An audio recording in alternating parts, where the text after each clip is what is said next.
তো বন্ধুসকল Assamese film ইণ্ডাষ্ট্ৰীৰ পৰা এখন চিনেমা আহি গ'ল যি নেকি 8 মে তাৰিখে ৰিলিজ হৈ গ'ল। মইতো ট্ৰেইলাৰ আহোঁতে ইয়াৰ ৰিভিউটো বনাইছিলোঁ আৰু আজি মই সেইখন চিনেমা চাই দিলোঁ।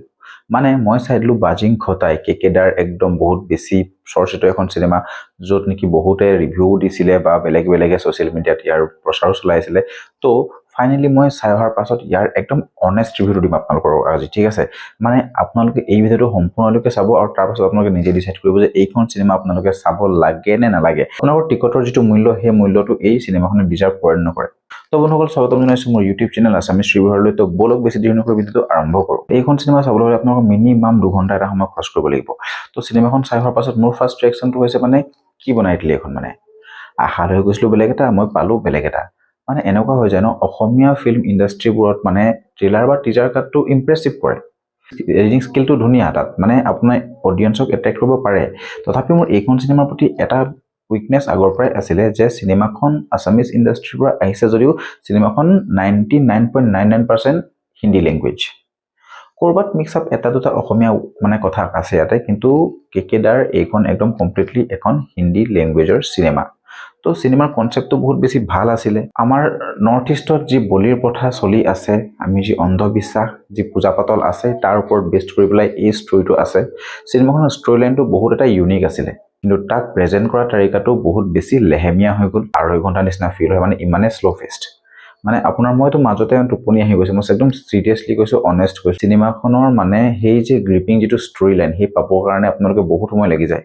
চিনেমাখনৰ পজিটিভ আৰু নেগেটিভ দুটা কথা কোৱাৰ আগতে মই প্লটৰ বিষয়ে অকণমান ইয়াতে কৈ দিছোঁ যে চিনেমাখনত কমপ্লিটলি বলিৰ প্ৰথাৰে আৰম্ভ হোৱা কাহিনী দেখুওৱা গৈছে আমাক। ইয়াত কেকেদা এজ এ পুলিচ অফিচাৰ ত্ৰিভুৱন হিচাপে তেখেতে ইয়াত কেৰেক্টাৰটো প্লে কৰিছে, ঠিক আছে। আৰু তেখেতৰ এটা ফেমিলিও আছে এইখন চিনেমাত। তাৰ পাছত কেনেকৈ তেখেতৰ ফেমিলি আহি পেলাই এটা ডকুমেণ্টাৰী ফিল্ম শ্বুট কৰিব বিচাৰে, তাৰ পাছত গৈ পেলাই সেই ডকুমেণ্টাৰী ফিল্ম শ্বুট কৰিবলৈ যাতে কেনেকুৱা ধৰণৰ কি হয়গৈ, আৰু সিহঁতি গৈ পেলাই কেনেকৈ সেই বলিৰ প্ৰথাৰ মাজত সোমাই পেলাই নিজেই মানে সেইটো জালত ফচি যায়। তাৰ পাছত কেকেদাই কেনেকৈ সেই মানে সিহঁতক সেই বলিৰ প্ৰথাৰ পৰা ওলোৱাই বচাব পাৰে নোৱাৰে, আৰু কেনেকৈ সেই অন্ধবিশ্বাসৰ গোটেই চিষ্টেমটো পূজা পাতলৰ পৰা আদি কৰি আমাৰ যি নৰ্থ ইষ্টৰ ৰীতি নীতিখিনি আছে সেইখিনিকে বহুত বস্তু সামৰি পেলাই কিয় এই ঘটনাবোৰ ঘটি আছে সেই বস্তুটো ৰিভিল কৰিব পাৰে নোৱাৰে, তাৰ ওপৰতে চিনেমাখন ঘূৰি থাকে। মই যদি চাবলৈ যাওঁ এইখন চিনেমা মোৰ ফালৰ পৰা একদম 2 ষ্টাৰহে দিম, ঠিক আছে। প্ৰথম কথা হৈ গ'ল 1 নম্বৰ ষ্টাৰটো পাব ইয়াতে মানে কনচেপ্টটোৰ কাৰণে, কনচেপ্টটো ইউনিক আছিলে। আৰু এটা ষ্টাৰ পাব কি গম পায়নে, ইয়াৰ লাষ্টৰ ক্লাইমেক্সৰ 2-3 মিনিটৰ আগত যিখিনি বস্তু দেখুৱায় সেইখিনি বস্তুত মই ইম্প্ৰেছ হৈছোঁ। সেই দুটা বস্তুৰ কাৰণে মই 2 ষ্টাৰ দিম। বাকীখিনি বিষয়ে মই ক'বলৈ গ'লে বহুত বেছি নেগেটিভ ওলাব। প্ৰথম কথা চাওক, আছামিজ ফিল্ম ইণ্ডাষ্ট্ৰীৰ ফালৰ পৰা এখন চিনেমা আহিছে হিন্দী ডাবিং, ঠিক আছে, কিন্তু এইখন চিনেমাৰ যিটো ষ্টৰি আছিলে সেইটো কমপ্লিটলি আছামিজ কৰি হ'লে কি যায়, মানে কাৰো হিন্দী ভাল নহয় ইয়াত, আপোনালোকে বিশ্বাস কৰক। ইয়াতকৈ বেছি ভাল ৰাহুদাই কয় হিন্দী। কেদাৰ হিন্দী একদম চিৰিয়াছ মোমেণ্টটো কমেডি লাগে, ইম'চনেল চিনো আছে চিনেমাখনত, কিন্তু আমাক ইম'চনেল ফিলেই নহয়। আমি কেৰেক্টাৰবোৰৰ লগত তেনেদৰে কানেক্টে হ'ব নোৱাৰোঁ যে আমি সেই কেৰেক্টাৰবোৰ মৰি গ'লেও বা সেই কেৰেক্টাৰবোৰৰ লগত বহুত বেয়া হ'লেও আমি নিজাববীয়াকৈ আমাৰ একো চেণ্টিমেণ্ট কানেক্ট নহয়। আৰু ইয়াত চবতকৈ ডিছগাষ্টিং, চবতকৈ ঘাটিয়া মোৰ কি লাগিলে গম পায়নে, ইয়াতে সুনীল মিশ্ৰা নামৰ এটা কেৰেক্টাৰ আছে, ঠিক আছে। আপোনালোকে চালে গম পাব এই কেৰেক্টাৰটো ইমানেই বাকৱাছ এক্টিং যে সেই কেৰেক্টাৰটোৰ গাৰ্লফ্ৰেণ্ড হৈছে পূজা, কেকেদাৰ জীয়েক, ঠিক আছে। মই বহুত বেছি ৰিভিল কৰিবলৈ যোৱা মই তাক চিনৰ কথা ক'বলৈ গৈছোঁ। যেতিয়া ডকুমেণ্টাৰী ফিল্ম শ্বুট কৰিবলৈ যায় তাত এটা চিন আছে যে তাক সিহঁতক মানে সেই গুণ্ডাই ধৰি লৈ যায়, ঠিক আছে। তাৰ পাছত মানে সি মানে দেখে যে মোৰ গাৰ্লফ্ৰেণ্ডক মানে লৈ গৈছে, সিহঁতি মাৰিব এতিয়া, কিবা কৰিব এতিয়া, কিন্তু সি মানে কি হয় বেলেগক মৰা দেখি পেলাই সি তাৰ পৰা পলাই দিয়ে।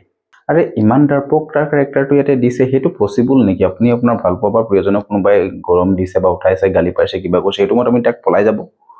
ইম্পচিবল সেইটো বস্তু, সেইটো নহয়। আপুনি ফাইট কৰিব নোৱাৰিলেও আপুনি ফাইট কৰিব, কিন্তু তাৰ ডায়লগ ডেলিভাৰী হওক, আৰু সি এটা বাহিৰৰ মানে সি অসমৰ নহয়, সি যেন বাহিৰৰ হয় সেইটো বস্তু ইয়াতে আমাক দেখুৱাবলৈ চেষ্টা কৰাইছে, ঠিক আছে চিনেমাখনত।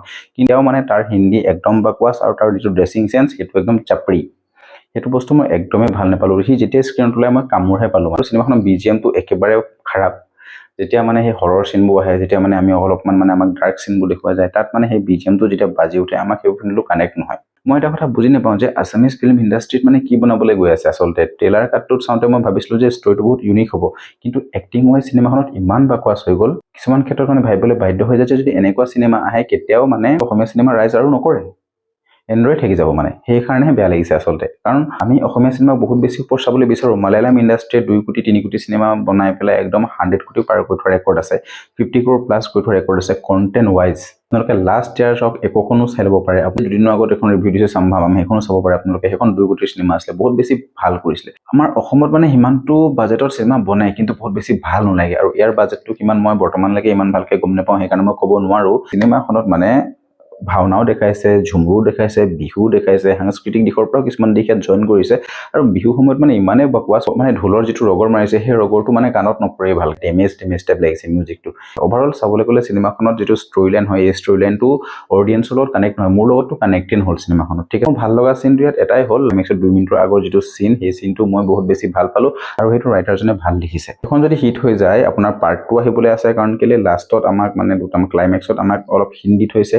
মই পাৰ্চনেলি চিনেমাখন বহুত বেছি ভাল নাপালো। এইটো একদম অনেষ্ট ৰিভিউ আছিলে, যিটো মোৰ একদম ভিতৰৰ পৰা ফিল হৈ পেলাই মই কথাটো কৈছো। মোৰ বেলেগ ইয়াত একো মতলব নাই, মই অসমীয়া চিনেমা ইণ্ডাষ্ট্ৰিটো বহুত ওপৰত থোৱাটো বিচাৰো, যাৰ কাৰণে যদি মই বেয়া দেখিছো, মই বেয়াটো সেইকাৰণে মুখ আগতে কৈছো। কেকেটাৰ এক্টিং মোটামুটি ইমান বেয়া নহয়, কিন্তু তেখেতৰ ডায়লগ ডেলিভাৰ বহুত বেছি ভাল হোৱা নাই। আৰু চিনেমাখনৰ যিটো মানে কালাৰ গ্ৰেডিংটো বহুত বেছি ভাল নহয়, ফিকা ফিকা লাগে। মই এটা বস্তু কথা ক'ম যে ইয়াতে যিকেইটা ড্ৰোন শ্বট লৈ পেলাই শ্বুট কৰিছে, যিকেইটা বস্তু আমাক দেখুৱাইছে, য'ত লোকেশ্যনবোৰ দেখুৱাইছে, ড্ৰোন শ্বটৰ যিখিনি ইমেজ আমি দেখিবলৈ পাইছো, ভিডিঅ' আমি দেখিবলৈ পাইছো চিনেমাখনৰ মাজত, সেইখিনি চাই কিন্তু ভাল লাগিছে। মানে সেই কেমেৰা এংগলটো ভাল লাগিছে। চিনেমাখনটো 18+ যাৰ কাৰণে আপোনাৰ বাচ্চা এই চিনেমাখনৰ পৰা দূৰ ৰাখিব লাগিব, কাৰণ ইয়াত বহুত বেছি গালি গালাজ নাই। সমাজত যিবোৰ কলি প্ৰথা চলিছে তাৰ ওপৰত চিনেমাখন বেছড হয়, যিবোৰ কুকৰ্ম দেখুৱাই আছে সেইবোৰ দেখুৱাই কাৰণে ইয়াতে 18+ কৰিছে চিনেমাখনত।